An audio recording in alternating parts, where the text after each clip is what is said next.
Hi, this is Mr. Fix-It, and this is my first ever how-to video on how to fix an ashtray that has failed on a 2006 Crossfire. I won't get into the details of how to get the actual ashtray out of the dashboard, but it is a pain in the butt.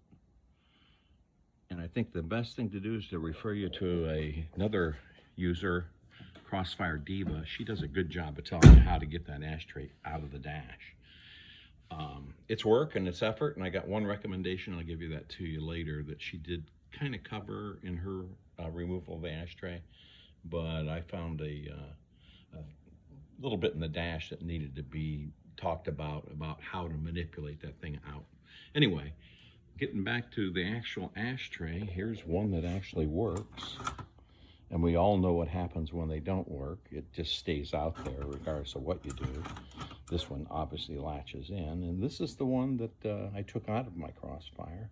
And one of the things to do, the actual repair, to make this thing permanent and never fail again, is to actually remove the ashtray from this fixture. And in order to do that, what you have to do is take this front cover, which has actually coin storage in it, and there's a little I guess pin here that this hinges on. That pin has to be pushed to the side to be able to remove this front cover. Once you do that, you can take this tray and push it all the way through the housing, and it comes out the back side of this thing. And what it does is it exposes the failed component. Now this I've repaired, and I don't think you can see it real well, but it's not focusing 100%. But right there's the repair, and it involves putting a little bit of a 49-cent X-Acto blade, or whatever you want to call it, from Harbor Freight, melting it down through the plastic and creating the V that is supposed to be there, that holds the ashtray in under the tension of the spring. I'll get into those details a little later, give you some single shots and just an explanation of how it actually went. But I think this is a permanent fix. You never have to do this job again. I was going to put this new one in, and after I started thinking about it, I thought, you know something? It's best I just make this a permanent fix so that I don't ever have to touch that dash again. So in a few minutes, I'll show you some photos here. Okay, I'm showing you, it looks a little rough, but this is the actual repair that I did. And this little piece right here is what I used a propane torch on. This is a little strip of this X-Acto knife. I don't know if you can see this here. All I did was break off the end of this thing.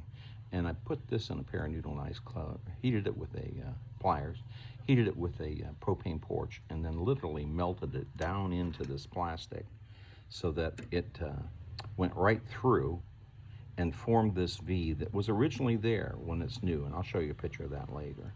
But anyway, and then on the back side, after I got that in place, I ended up epoxying that in place so that it just isn't going to go anywhere ever. And it's steel, so it's never going to break off like the factory originals does. Oddly, this is a great, I mean, the whole design is just an engineering marvel. But then when it came to this little latch hook here that they designed, in my opinion, a little weak, it wasn't as thick as it needed to be, that's what snaps off, and I'll show you some photos of that. The way this thing works, everybody's talking about this thing being popped out of the back end. Mine wasn't, and I think most of them aren't. What breaks is that little piece right there. And what it is, it's a toggle. Once this thing moves forward, as the drawer is moving back in, it goes to the side, then it comes back, and it latches on that little V. And that's what holds the actual tray inside the dash. Then when you push it again, it comes over to this side and rolls back down this track back here. So now the tray is fully extended. So it's just a latch, you know, forward, latch back, it hooks, holds, till you push it again, it comes back out. So this part is perfectly fine. There's no wear or tear on this at all. And I believe that this is the case for most of the failures. The failure is this little piece of plastic right there.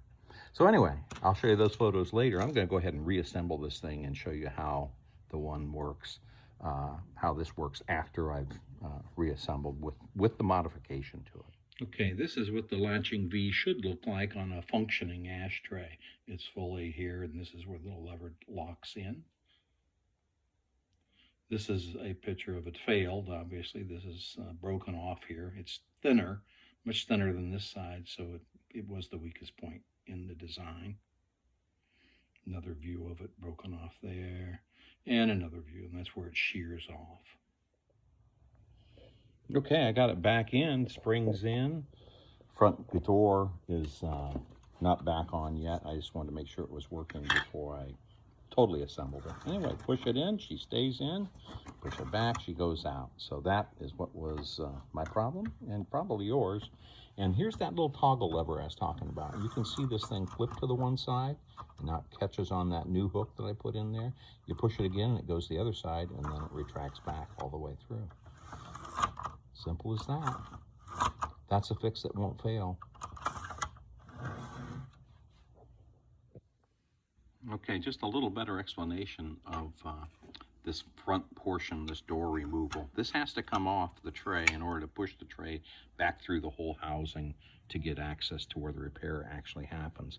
But this pin has a knurled edge on this side, and it's smooth on this side. So it's designed to be pushed that way to hinge it here on this side. It actually pops out of the hole. And I just took a little awl like this guy here and just put it on the end of that and just gave it a couple taps, and it slides right out of that area right there. So that ends up allowing you to slide this all the way over and then back out, and then this door will come off. Of course, here's the one, it's repaired. You got to be careful. I think I bent this little tab right here a little bit in taking it off, but it's still functional. I don't think it's snapped all the way through. So closes up, locks in, and that is one repaired ashtray that probably will never fail. Okay, I just wanted to show you this brace, and it's right here. It's a structural brace that's in this rear corner, and that brace has to kind of get worked around. I'm sorry for the motion here. It's got to be worked around this area right here. That brace kind of comes right down through there. So when you're putting this in, you have to kind of go in at an angle, make sure that you get it around that brace, and then finally register it in place. And taking it out, you've got to make sure this edge here, right in this area, clears that brace, because that allows you to push this back in further, and then it relieves the these tabs on the other side from around the dash mounts, and it pulls out and goes in that way. So that's the only thing I was gonna improve upon the Crossfire Divas video.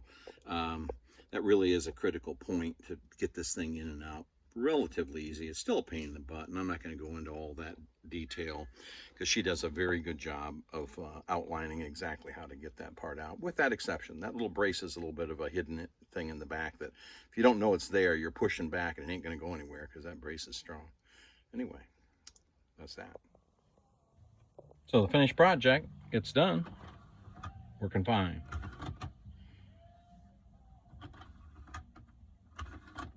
What got me started on this whole thing was the TPS monitor light over there blaring at me. So I thought, well, I'll go in and I'll get that wire up here in the dome light area. I think it's a yellow or green wire, yellow stripe, pin position 2. Moved it to the empty slot, and no more TPS light.